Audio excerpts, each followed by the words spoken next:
Le 4 mars 2026, à 3h26 du matin, heure locale de l'Alaska, quelque part dans l'immensité froide du Pacifique Nord, la Terre a parlé une première fois. Puis elle a parlé de nouveau. Puis encore. Et en moins de 48 heures, dans l'un des segments les plus instables de toute la ceinture sismique du Pacifique, 3 secousses majeures ont traversé la même portion de croûte océanique comme les battements d'un mécanisme ancien, immense, invisible. En ce moment même, des réseaux de surveillance répartis sur des milliers de kilomètres continuent d'absorber les signaux de cette séquence. Ce que les scientifiques ont trouvé en relisant les données n'a rien d'anodin. Car ce qui vient de se produire au niveau des îles Aléoutiennes, dans le secteur isolé des Rat Islands, n'est pas seulement une suite d'événements sismiques. C'est une démonstration brutale, méthodique, de la façon dont une planète vivante accumule l'énergie pendant des années, parfois des siècles, avant de la relâcher en quelques secondes. Il faut d'abord situer le décor. Les Aléoutiennes forment un arc volcanique colossal, une chaîne de roches, d'îles, de volcans et de reliefs noyés qui s'étire vers l'ouest depuis l'Alaska sur près de 1900 km. Vue depuis l'espace, la courbe semble presque élégante. Vue par un géophysicien, elle ressemble plutôt à une cicatrice active, la marque d'un affrontement permanent entre deux plaques tectoniques de dimension continentale. Ici, la plaque pacifique plonge sous la plaque nord-américaine à une vitesse de plusieurs centimètres par an, environ entre 6 et 8 centimètres. Cela paraît dérisoire à l'échelle humaine. À l'échelle géologique, c'est une machine hydraulique de la taille d'un océan. Chaque année, la contrainte s'accumule. Chaque décennie, elle se réorganise et parfois, sans prévenir le monde, elle rompt. C'est dans ce cadre qu'apparaît la séquence que nous analysons. 2 jours avant les événements les plus puissants, le 2 mars 2026, le secteur de la mer de Bering, près de Boulder Island, avait déjà commencé à montrer des signes précurseurs.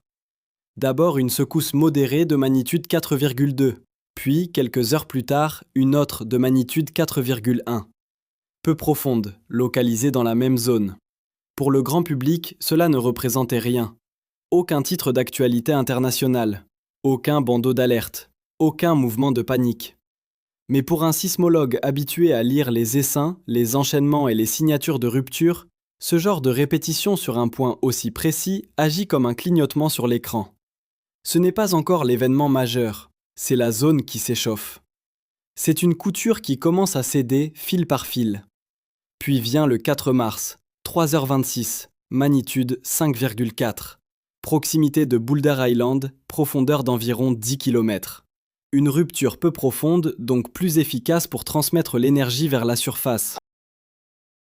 Dans les minutes qui suivent, les stations sismiques régionales et mondiales triangulent le signal. Les algorithmes de détection automatique classent l'événement, l'affinent, recalent l'hypocentre, mettent à jour la magnitude. Les premiers bulletins tombent rapidement. Pour les scientifiques qui suivent le bassin pacifique, quelque chose est déjà clair. La zone n'a pas simplement produit une secousse isolée, elle entre dans une phase active. Quelques heures plus tard, le même jour, un second choc frappe pratiquement le même secteur. Cette fois, la magnitude grimpe à 6,4. Sur l'échelle du moment sismique, ce n'est pas une petite augmentation, ce n'est pas un peu plus fort. Une magnitude 6,4 libère environ 16 fois plus d'énergie qu'une magnitude 5,4. 16 fois. Il faut s'arrêter sur ce chiffre, car c'est là que l'intuition humaine échoue souvent. Les magnitudes ne s'additionnent pas comme des degrés sur un thermomètre, elles escaladent, elles se multiplient. Elles transforment une secousse notable en événement majeur. Quand un système passe de 5,4 à 6,4 dans la même zone, en quelques heures, les analystes ne parlent plus de simple bruit tectonique. Ils commencent à regarder la séquence comme un mécanisme en cascade. Et pourtant, la Terre n'avait pas fini. Quelques heures plus tard encore, déjà le 5 mars 2026 selon les fuseaux et les compilations des réseaux, un troisième événement majeur frappe la région des Rat Islands. Magnitude 6,5. Profondeur plus importante, autour de 42 km. Ce détail compte.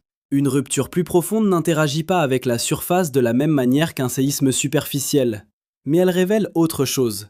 La géométrie du système en train de travailler en profondeur, dans la plaque qui s'enfonce et dans les interfaces où les contraintes se redistribuent. À ce moment-là, les différentes agences de surveillance du Pacifique confrontent leurs solutions recoupe les temps d'arrivée des ondes P et S, vérifie les mécanismes focaux, évalue le risque tsunamigène. La conclusion immédiate est rassurante sur un point essentiel. Il n'y a pas de menace destructrice de tsunami pour les régions lointaines. Mais l'absence de tsunami ne signifie pas l'absence de gravité géophysique. Elle signifie seulement que le mode de rupture n'a pas déplacé suffisamment de colonnes d'eau. Le moteur, lui, a bel et bien tourné. Ce que les scientifiques ont trouvé en superposant ces 5 événements sur la structure tectonique régionale est fascinant. Les épicentres se groupent dans un segment de l'arc aléoutien déjà connu pour son extrême productivité sismique. Le secteur n'est pas seulement actif, il fait partie des grandes charnières de la planète. Là-dessous, le plan de subduction descend dans le manteau selon une géométrie complexe, en courbe, en torsion, en compression. La plaque océanique froide s'enfonce, se plie, se fracture. L'interface entre les plaques peut se bloquer pendant de longues périodes, puis relâcher une partie de sa contrainte en un instant. D'autres fois, ce sont des ruptures à l'intérieur même de la plaque plongeante qui se produisent, comme si la masse minérale, forcée à descendre, craquait sous sa propre déformation. Dans les deux cas, ce que nous observons en surface n'est qu'une petite traduction d'un processus colossal qui se déroule à des kilomètres sous l'océan. Il faut aussi comprendre à quel point cette région ne s'arrête jamais. Les archives sismiques du sud de l'Alaska et des Aléoutiennes décrivent un système en mouvement perpétuel, avec des dizaines de milliers de séismes enregistrés chaque année à l'échelle régionale. La plupart sont trop faibles pour être ressentis. Certains ne sont détectables que par des instruments. Mais leur accumulation raconte une histoire limpide. Cette frontière de plaques ne dort pas. Elle grince, elle relâche, elle recharge, elle recommence. Jour après jour, nuit après nuit. Pendant que les avions traversent le Pacifique Nord, pendant que les cargos remontent les routes arctiques, pendant que les écrans des villes modernes diffusent l'illusion d'un monde stable, sous le plancher de l'océan, une mécanique vieille de millions d'années poursuit son travail sans se soucier de notre présence. Et c'est ici que les parallèles historiques deviennent impossibles à ignorer. Car les Rat Islands ne sont pas un nom obscur uniquement connu des cartes marines. Pour les géologues, c'est un lieu chargé de mémoire tectonique. En 1965, cette même zone a produit un séisme de magnitude 8,7, l'un des plus puissants jamais enregistrés par l'humanité. Une rupture gigantesque. Un événement si énergétique qu'il reste encore aujourd'hui cité dans les travaux scientifiques lorsqu'il s'agit d'évaluer ce dont l'arc aléoutien est capable. Quand une région porte dans son passé récent une magnitude 8,7, chaque séquence moderne, même sans catastrophe immédiate, est lue différemment. Les nombres ne sont plus abstraits, ils deviennent des rappels, des avertissements archivés dans la roche. Les chercheurs qui étudient les zones de subduction savent qu'il existe dans ce type de système une mémoire partielle de la contrainte. Pas une mémoire humaine, pas un calendrier prévisible, mais une mémoire mécanique. Certains segments rompent fréquemment en événements modérés, d'autres restent bloqués plus longtemps. D'autres encore se fragmentent en séquences complexes, avec chocs principaux, répliques, migration de contraintes et ruptures retardées. Dans les heures qui suivent un séisme de magnitude supérieure à 6, les calculs de transfert de contraintes coulombiennes et les analyses de distribution des répliques deviennent essentiels. Une rupture peut relâcher la contrainte localement tout en augmentant la probabilité de rupture sur une faille voisine. C'est l'un des paradoxes les plus inquiétants de la sismologie. Lorsqu'un système se décharge, il peut en même temps charger autre chose. Dans le cas présent, les profondeurs variables, la proximité spatiale des épicentres et la rapidité de la séquence suggèrent non pas un hasard, mais un réajustement dynamique du segment. En d'autres termes, la croûte et la plaque plongeante ont commencé à redistribuer leurs contraintes sur plusieurs plans presque simultanément.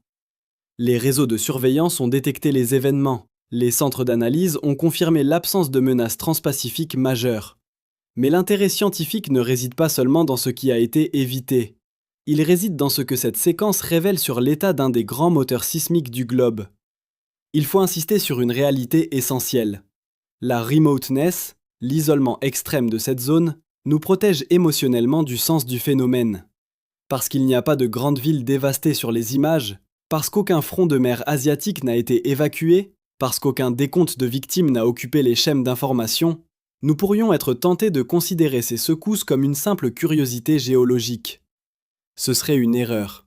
Car la science des catastrophes naturelles ne consiste pas seulement à compter les morts après coup.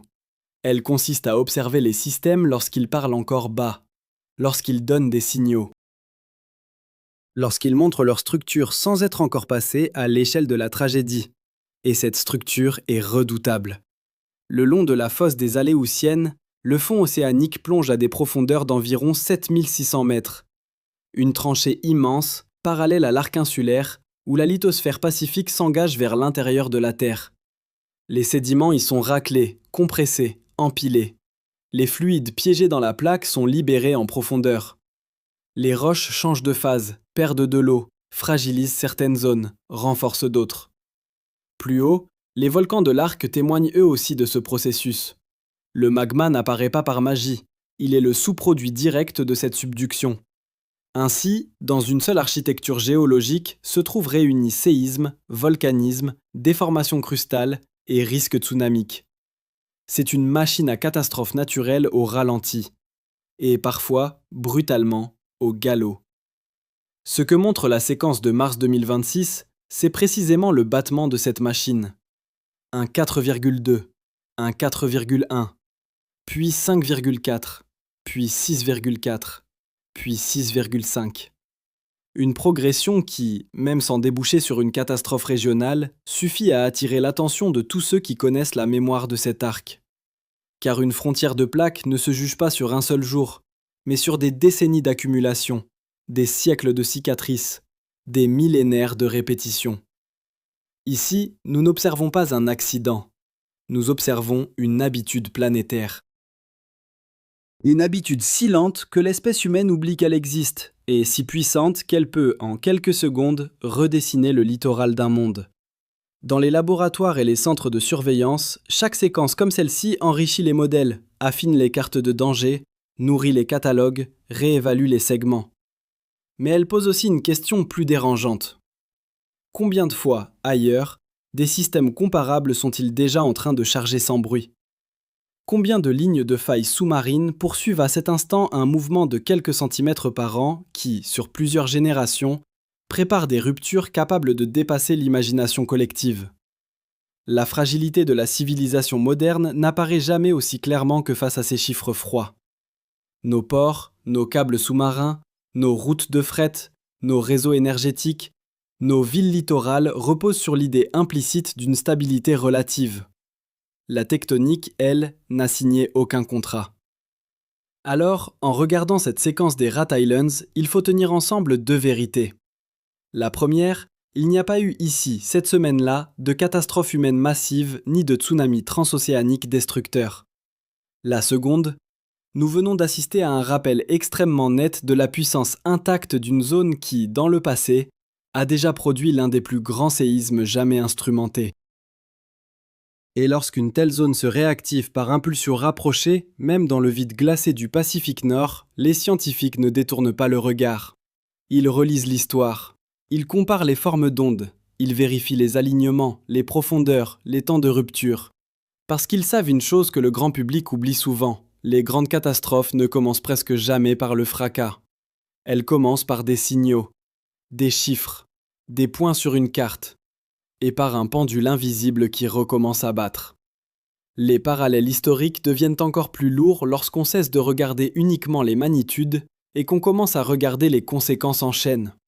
Dans cette portion du Pacifique Nord, l'histoire sismique n'est pas une simple liste de dates. C'est une succession de rappels sur la manière dont une rupture sous-marine, dans une région presque vide d'habitants, peut tout de même traverser des milliers de kilomètres sous forme de dommages indirects, de ruptures logistiques, de panique côtière ou de pertes économiques. En 1965, lorsque la zone des Rat Islands a produit sa gigantesque rupture, ce n'est pas seulement le sol qui a bougé. Ce sont les instruments de l'époque, les centres d'alerte, les chercheurs en océanographie physique et toute la compréhension moderne du risque de subduction dans le Pacifique qui ont été forcés d'évoluer. Les vagues générées, les oscillations du niveau marin, les perturbations enregistrées loin de l'épicentre ont laissé une trace durable. Chaque séquence plus récente, même plus modeste, est désormais comparée à ce fantôme de 1965. Pas parce que l'histoire se répète exactement, mais parce qu'elle laisse derrière elle une forme de mémoire opérationnelle. Cette mémoire, ce sont aussi des visages. On parle souvent des grands séismes comme de mécanismes impersonnels, et pourtant toute géophysique sérieuse finit toujours par rencontrer l'humain. Dans l'arc aléoutien, cela prend souvent la forme de petites communautés dispersées, de stations techniques isolées, de gardes-côtes, de pilotes, de pêcheurs, d'opérateurs radars, de volcanologues et de sismologues travaillant loin des centres urbains. Quand une séquence de ce type commence, même sans destruction majeure, elle modifie immédiatement la vie de ceux dont le métier consiste à rester au plus près de ces frontières instables. Dans les centres de surveillance, quelqu'un a vu les premières formes d'ondes du 5,4 arriver sur écran avant que le reste du monde n'en sache quoi que ce soit. Quelqu'un a comparé les solutions automatiques aux lectures manuelles. Quelqu'un a surveillé, minute après minute, la possibilité d'un mécanisme tsunamigène plus vertical. Quelqu'un a attendu la réplique suivante avec la fatigue particulière de ceux qui savent qu'entre deux signaux, tout peut encore changer. Il existe dans la littérature scientifique et dans les témoignages de terrain une sensation très particulière que connaissent bien les sismologues de garde. Après un premier événement modéré, le cerveau entre dans un état d'alerte froide. On regarde la carte, on regarde la profondeur, on regarde la distribution des répliques. Puis vient un choc plus fort, et le temps lui-même semble se contracter. Les décisions doivent rester rationnelles, mais derrière la méthode se cache toujours la même question silencieuse. Est-ce en train de monter ? C'est cette tension-là que la séquence des 4 et 5 mars 2026 réactive. Pas une panique, pas un sensationnalisme, quelque chose de plus grave et de plus sobre. La conscience que certains systèmes tectoniques ont déjà prouvé qu'ils pouvaient dépasser la mesure ordinaire. Et même lorsque la population locale est très faible, les conséquences matérielles ne sont jamais nulles. Dans une région comme celle des Aléoutiennes, l'infrastructure est rare, donc précieuse. Pistes d'atterrissage, installations portuaires, chaînes d'approvisionnement, communications satellitaires, navigation, surveillance météorologique, routes maritimes et opérations de pêche dépendent toutes d'une stabilité minimale. Or, les séismes, même éloignés, peuvent interrompre des opérations, retarder des rotations, imposer des vérifications de sécurité, compliquer les liaisons et renchérir les coûts dans des secteurs où la marge logistique est déjà étroite. Sur une carte mondiale, un point perdu dans la mer de Bering paraît abstrait. En pratique, ces points soutiennent une partie des flux du nord du Pacifique. La modernité n'est pas seulement vulnérable dans les mégapoles, elle l'est aussi sur ses marges, là où chaque piste, chaque quai, chaque relais technique compte double parce qu'il n'existe pas d'alternative proche. À cela s'ajoute un fait plus discret, mais crucial. L'économie mondiale repose de plus en plus sur des systèmes connectés qui passent sous la mer ou la longent. Les grandes routes maritimes, les chaînes d'import-export, les zones de pêche industrielle, la surveillance environnementale, certains segments de communication et de cartographie bathymétrique dépendent d'un océan que nous avons trop longtemps imaginé inerte. Or, le fond marin des zones de subduction n'est pas une surface passive. Il se déforme, se fracture, glisse, soulève parfois des masses sédimentaires entières. La plupart du temps, cela ne fait pas la une. Mais chaque séquence significative rappelle à quel point une portion de croûte située loin de toute capitale peut appartenir, en réalité, au cœur nerveux du système mondial. C'est là que le coût humain change de forme. Dans cette histoire précise, il ne se mesure pas par des centaines de victimes, ni par des villes rasées. Il se mesure par la tension permanente imposée à ceux qui surveillent, anticipent, entretiennent, ravitaillent et modélisent ces zones. Il se mesure par l'usure de la vigilance. Il se mesure aussi par la mémoire des catastrophes passées.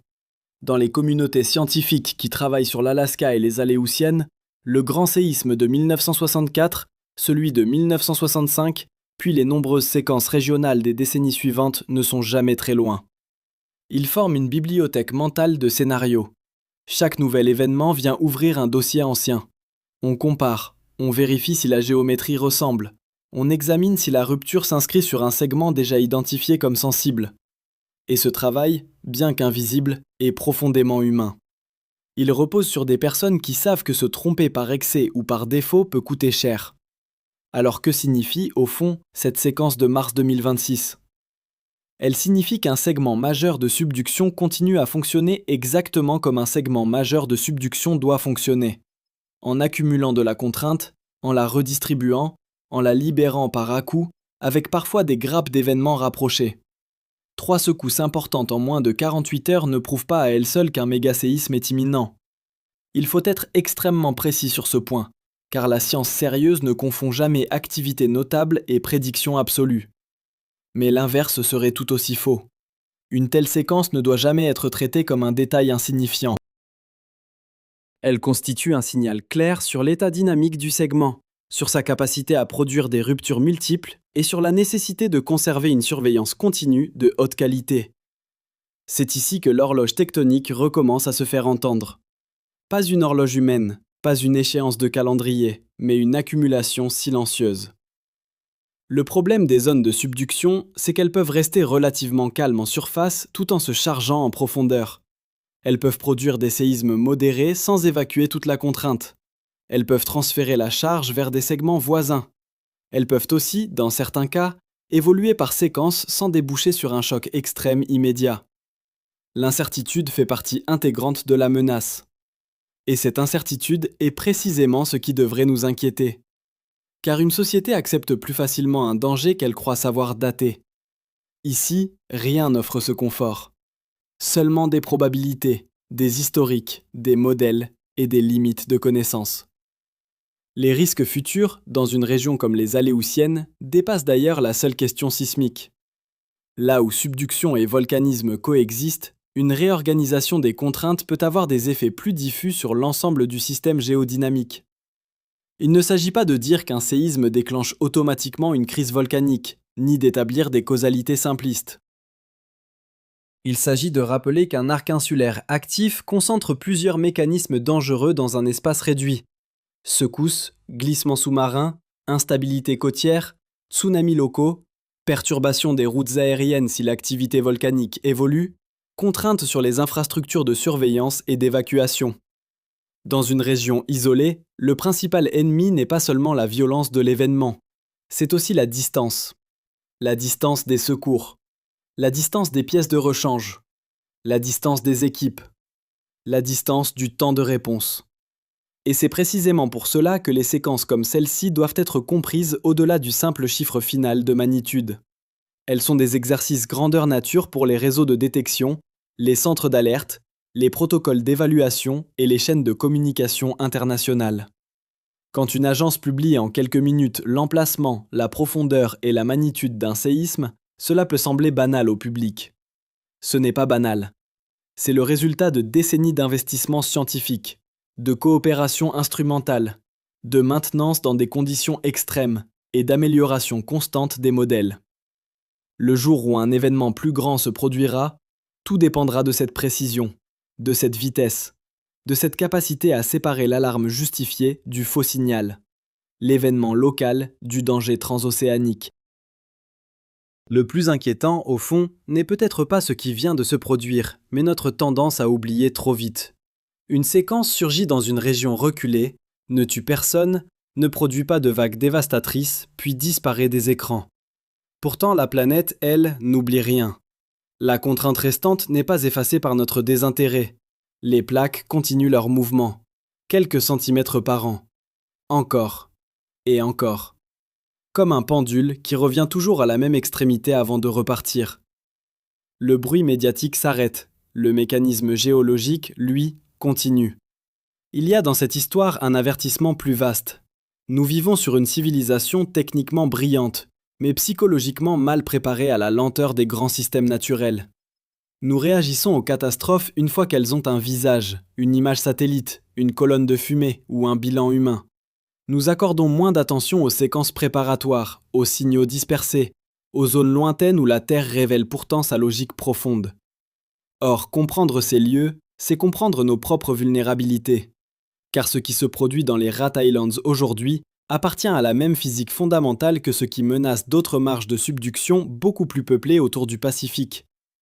Il faut donc regarder cette séquence pour ce qu'elle est réellement, une leçon de tectonique, une leçon d'humilité. Une leçon sur l'importance vitale des réseaux de surveillance, des catalogues historiques, de la coopération entre agences sismologiques et de la culture du risque. La bonne réaction n'est ni la peur aveugle ni l'indifférence, c'est l'attention. L'attention méthodique, celle qui pousse à financer l'instrumentation, à protéger les centres d'analyse, à maintenir les systèmes d'alerte, à former les populations côtières, à soutenir la recherche sur les zones de subduction et à prendre au sérieux les régions éloignées avant qu'elles ne deviennent, un jour, le centre brutal de l'actualité mondiale. Parce qu'au bout du compte, c'est toujours ainsi que la Terre nous rappelle l'ordre des puissances. Un segment obscur d'arc insulaire, quelques chiffres sur une carte, 3 secousses en moins de 48 heures. Et soudain, derrière le silence du Pacifique Nord, réapparaît l'évidence ancienne. Sous l'océan, les plaques continuent de se verrouiller, de se plier et de rompre. Pas pour nous, pas contre nous.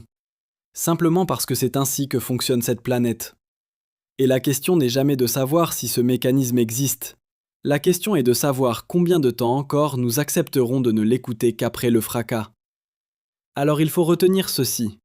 Ce qui vient de se produire dans les Aléoutiennes n'est pas un épilogue. C'est un rappel. Un rappel que les grandes zones de subduction du monde restent actives, patientes, capables, et que leur silence apparent n'est souvent qu'un intervalle entre 2 transferts de contraintes. Le pendule a battu 3 fois. Les capteurs l'ont entendu. Les scientifiques l'ont mesuré.